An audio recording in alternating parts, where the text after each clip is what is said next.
Welcome to the Slop Farm. Enjoy the video. You're starting with essentials.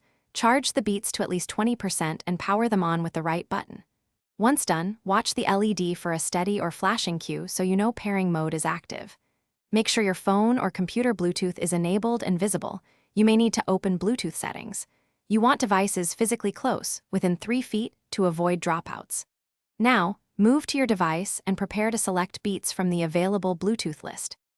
You'll pair by selecting beats from the scan results. On most phones, the name reads Beat Studio. Once it appears, tap to connect and confirm any numeric PIN or accept the pairing pop-up. On computers, choose the Beats entry, then click Connect. On Windows, you might click Add Device. If the headset doesn't appear, press and hold the power button longer to force pairing mode. Make sure other previously paired devices are off if the headset auto-reconnects else. Once connected, confirm audio outputs to beats in your device's sound settings and play a test track.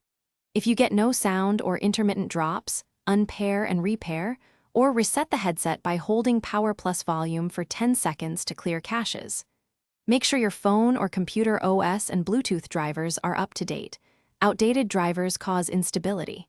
If problems persist, try connecting to another device to isolate whether the issue is with the headset or the original source.